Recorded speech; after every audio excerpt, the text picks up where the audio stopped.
Bonsoir. Le Seder de Pessah présente 15 étapes. En fait, ces 15 étapes, qui sont Kadesh, Uchatz, Karpatz, Yachatz, on va les nommer et les détailler chacune, représentent bien sûr une étape et une action à faire pendant le Seder, mais en fait représentent aussi, d'une façon on va dire un petit peu métaphysique, l'évolution d'un homme. Et on va regarder un petit peu chaque étape. Kadesh, le Kiddush, donc on fait le Kiddush sur un verre de vin, représente au niveau métaphysique la sanctification. Sanctifier, c'est se séparer. C'est quoi? C'est un homme, quand il prend conscience de sa situation. Prenons exemple quelqu'un qui ne fait pas les mitzvot du tout, qui n'est pas religieux. Et tout d'un coup, il se rend compte que tous ces amusements futiles, tout ce à quoi il court, n'a pas vraiment de sens. Alors, il se sanctifie, il se sépare, il réfléchit. Et là, tout d'un coup, il est pris d'un élan extraordinaire, et vient la deuxième étape, Uchatz, se laver les mains, et ici, de façon métaphysique, représente le fait de se plonger dans un mikvé, de se purifier. Après la séparation, après la prise de conscience, la personne Uchatz va se plonger dans un mikvé. Et là, il y a presque une exaltation. Sur ce, il y a une troisième étape, Karpatz. On prend un radis, une pomme de terre, du céleri, on le trempe dans l'eau salée et on fait une bracha boré peri adama. On dit à cet homme-là, ou on se dit à soi-même, quand on a cette exaltation de se rapprocher déjà du divin, d'une puissance métaphysique, on dit attention, il faut faire les brachot, il faut faire les mitzvot, et on fait boré peri adama. Boré peri adama, qui a créé le fruit de la terre. À cette personne qui s'est élevée, qui s'est sanctifiée, qui s'est purifiée, on lui dit attention, maintenant il faut agir, il faut mettre en place les solutions de stabilisation de ton élévation en faisant les brachot, qui a créé le fruit de la terre, Boré Peri Adama. Et là, on arrive à une espèce de pragmatisme qui fait qu'on va pouvoir évoluer. Mais, d'un autre côté, vient l'étape suivante. Yachatz.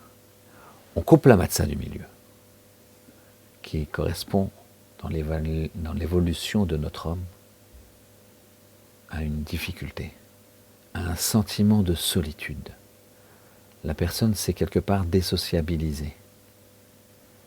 Elle s'est séparée de ses anciens amis qui le tiraient vers le bas. Et donc, ce sentiment de solitude est un petit peu difficile. Vient l'étape d'après, qui va lui permettre d'évoluer de façon extraordinaire et de grandir. Maggid, l'étude de la Torah, 5e étape. À ce moment-là, on se dit, pour consolider tout ça, il n'y a pas d'autre solution que d'étudier la Torah. En étudiant la Torah, on comprend les mécanismes, on comprend la façon dont Hachem a créé le monde et on rentre petit à petit, pas à pas, en découvrant le Talmud, la Gemara, la Halakha, tous les éléments qui nous permettent de nous rapprocher d'Hachem, on se stabilise et on commence à toucher à un certain bonheur. Et à ce moment-là, Rortza, l'étape suivante, se laver les mains avant de faire Motzi. Cette étape de se laver les mains ici symbolisera de façon métaphysique, on se replonge dans un mikvé. Et cette fois-ci, c'est un mikvé d'un autre niveau, puisque c'est un mikvé qui vient après le Limud HaTorah. Là, on est bien plus consolidé. Et à ce moment-là, Motzi Matzah, on peut manger. Manger, ça veut dire assimiler. Manger, ça veut dire intégrer. Motzi Matzah. Et le Motzi et les choses qui se sont élevées, qui ont gonflé, les choses épaisses et les choses fines. La matzah, c'est quelque chose de très fin. Donc là, j'assimile le tout, je peux manger. Mais l'étape d'après, maror, c'est l'amertume. Au niveau physique, on trempe le maror, on mangera du maror, qui symbolise l'esclavage, du côté métaphysique de cette évolution d'un homme, comme on l'a dit, c'est l'appréhension de voir que le mal existe. Et là, on est cassé. Encore une fois, pas comme Yachatz où on est désocialisé. Là, on est cassé parce qu'on a compris à travers la Torah beaucoup de choses. On a fait Motzi Matzah. On a compris ce qui est épais comme ce qui est très fin. On l'a assimilé, on l'a mangé. Et maintenant viennent les grandes questions. Le mal, les grands malheurs du peuple juif dans sa globalité, ou de chacun personnel. Et là, il y a une question, ça fait mal, c'est maror, c'est amer. Vient l'étape d'après, Korer. On évolue encore. Étape supplémentaire de ce rapprochement et d'évolution vis-à-vis d'Akadosh Baruch Hu. Korer, c'est quoi? C'est le sandwich. Il y a la maror dedans, mais il y a aussi la matzah. Et le maror aura été trempé dans le charoset tellement doux.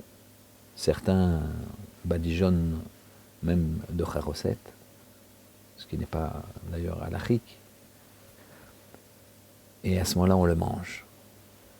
C'est-à-dire qu'on comprend qu'Akadosh Baruch Hu, le bien, le mal, tout vient de lui. Et que finalement, il n'y a pas de mal. Très difficile à comprendre, mais ce n'est plus amer. L'amertume a été mangée avec la matzah. Donc on a pu assimiler le bien, le mal, la matzah, le maror, on l'a mangé ensemble. Et donc là, on est arrivé à une dimension extraordinaire qui fait que il y a certaines questions que l'on n'a plus. Vient l'étape suivante, Shulchan Aruch. C'est déjà une proximité avec Akadosh Baruch Hu extraordinaire. Vous savez que Shulchan Aruch, c'est la table de l'invité. Normalement, c'est la table pour les invités. Ce n'est pas la table de l'invité. Ici, c'est la table pour l'invité. Qui c'est l'invité? Akadosh Baruch Hu. Shulchan Aruch, c'est que là, on mange à la table avec Akadosh Baruch Hu. Notre table qu'on a préparée, Akadosh Baruch Hu est avec nous. Shulchan Aruch. Pourquoi? Parce qu'on a pu, dans le sandwich, assimiler et ne pas rester troublé par le bien, le mal, cette dualité.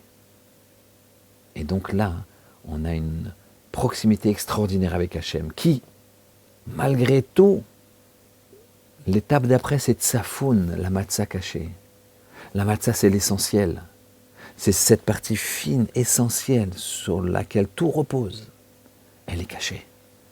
Et là, encore une fois, j'ai augmenté mon savoir. Et là, mes questions, elles sont de plus en plus fines. Et là, j'arrive pas à pourquoi ça. J'ai des points dans la Torah et j'ai des points trop difficiles. Qu'est-ce qui se passe alors? Qu'est-ce que je dois faire? Je dois apprendre à vivre avec la question. Et je dois faire quoi? L'étape d'après, Tsafoun, caché, Barer. Je proclame qu'Akadosh Baruch Hu est source de toute bénédiction. Tout vient d'Akadosh Baruch Hu et tout est bénédiction. C'est extrêmement difficile, mais c'est l'ultime étape. Pourquoi? Pour permettre de Hallel, de louer Hachem, de chanter Hachem, comme cette chanson qui va nous porter de manière intérieure, de manière métaphysique, très haut, dans une grande sensibilité et une grande perception de ce qu'est Akadosh Baruch Hu. Hallel, chanter dans toutes circonstances et proclamer. Et à ce moment-là, si on arrive à cette ultime étape, Nirtza, on est agréé. Voilà les 15 étapes vues de façon différente, mais qui sont l'essentiel. Et c'est pour ça que Sfaradim, comme Ashkenazim, comme Chassidim, il n'y a pas une autre étape en plus ou en moins. On a chacun les mêmes étapes, et c'est les étapes de l'évolution de l'homme. C'est les étapes qui nous permettent de nous coller à Kadosh Baruch Hu, de chanter sa gloire et d'être agréé. Pessah Kasher V'Sameach.